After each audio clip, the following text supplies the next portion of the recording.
has helped make this possible. Our Senedd Commissioner for Equality, who leads the Women's Caucus, as you said earlier on, Joyce, a long-standing campaigner for women's rights and equalities. We go back a long time. Many of us do in this chamber today. But I particularly want to start by thanking the Women's Equality Network. And I have one of the instigators of this sitting next to me, Catherine Fuchs. You'll hear more from her, formerly the Director of Women's Equality Network.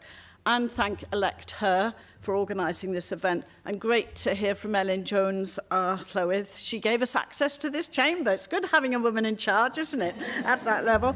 But also delighted that the Welsh Government was able to support the event and the day as well.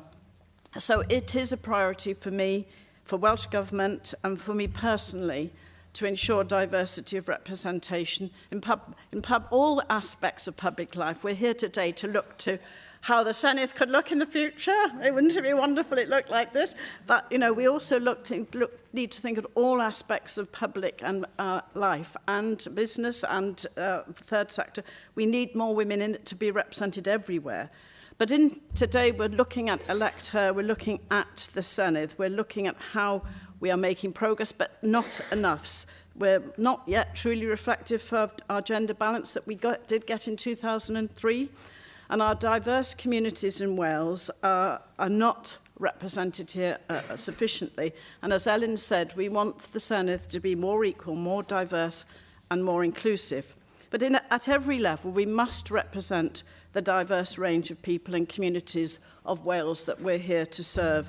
And those who put themselves forward to be elected, and you know, we hope there's lots here today, they must feel and know that they will have a positive experience here, a real opportunity to shape our services and communities, because that's why we women go into politics, isn't it? We want to make change, we want to influence, we want to use our powers to actually influence the present and future of Wales. But we need you to feel that you will be able to do that when you get here.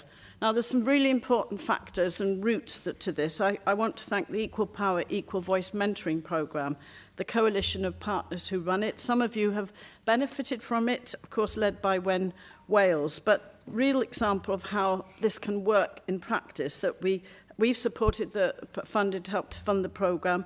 And of course, it's shown that training, support, encouragement, which we all need, and we still need it, actually, all of us who have positions, fortunate to have positions in the Senedd, we need that encouragement. It can really pay dividends, and we've got such success stories to show of that.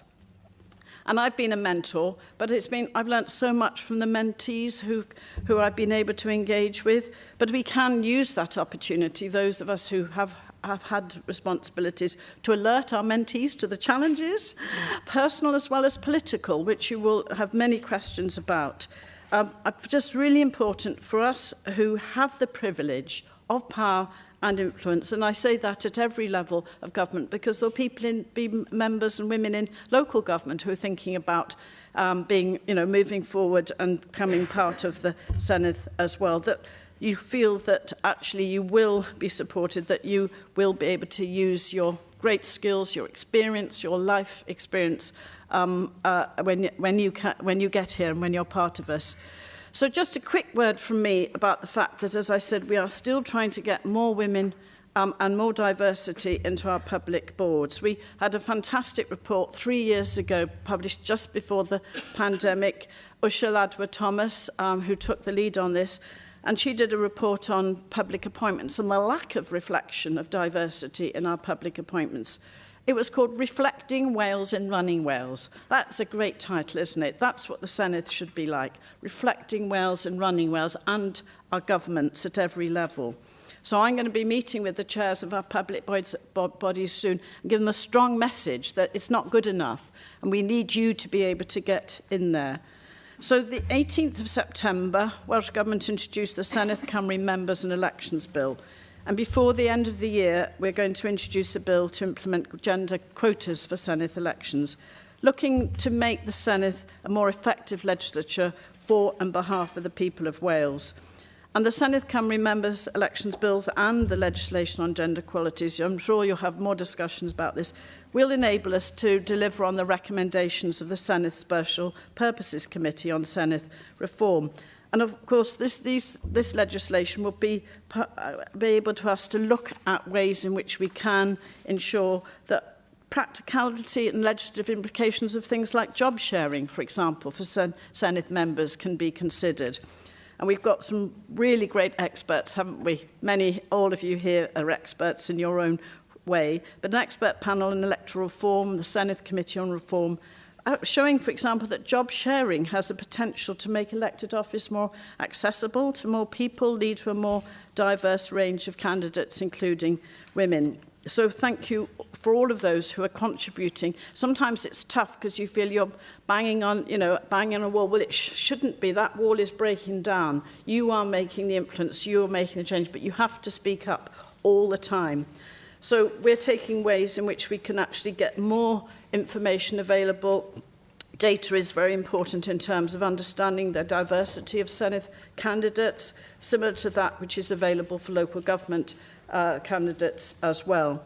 Collaborating with our colleagues in the equalities sector, and I'm sure you will be able to help us, we're going to publish guidance to support political parties, and that's really important to all political parties, that they've got to go about developing diversity and inclusion strategies. It has to be every political party. The leadership has to sign up to this, demonstrating what they're going to do. They're the gatekeepers, aren't they, of political representation. So we will help them, and then they've got to take the leadership, the responsibility to publish that guidance. So there's many other things that I will talk about, but I'm very conscious of time. Access to the elected fund, I think it has been important. It's helped several candidates in the most recent Senedd and local government elections. 6 of these candidates were successful and became community councillors, and I think there's some just beside me here today. But actually, we've got in the Elections and Elected Bodies Wales Bill, it has got provisions to provide support for people to seek to stand for election from both protected characteristics and socio-economic circumstances. Lack of money is a huge barrier. And also circumstances in terms of being perhaps in a lower paid job, being disadvantaged by the gender pay gap. You know, we've got to recognise all of that. And that gender pay gap is also we're addressing in terms of race, disability, as well as gender. Those pay gaps we have got to address in government. And also there's a duty on Welsh ministers particularly to maintain that fund for disabled candidates in the future and look to how we can extend this.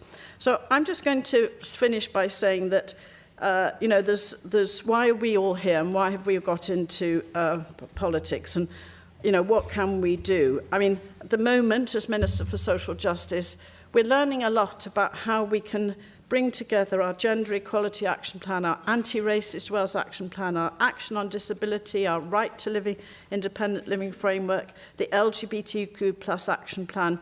We're working to bring these all together to recognise those intersectional issues which we need to address and share common goals and solutions. But what brought me into politics was I helped set up the first women's aid group in Wales, and I look back to some of my old badges. This goes back to the 70s. I actually designed this. It's a picture of a row of terraced houses because our first women's aid refuge in Wales was a terraced house in Cardiff. And the message is, Mae angen llochesau a Menywod, and it's in English that battered women need refuges. Now that shows how old I am. It takes you back. But actually, why are we in this position where we still have the appalling scourge of domestic violence and violence against women and girls, which is in the street, in the workplace?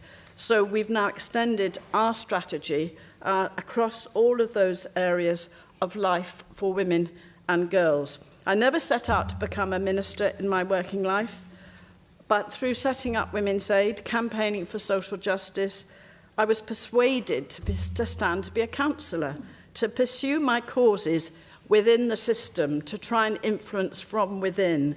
And that's often mentees have said to me, should I stay, in my campaigning role? Should I come into this? Well, you've got to get in there to influence it. I was passionate about devolution, fighting for fair representation women in the Yes for Wales campaign for positive action in the Labour Party, and I wouldn't be here without our Labour twinning system. And so my story has unfolded, but we need to hear your stories and give you the support and strength to say, wouldn't it be great if there's a chamber like this in the years to come? Diolch yn fawr I chi gyd.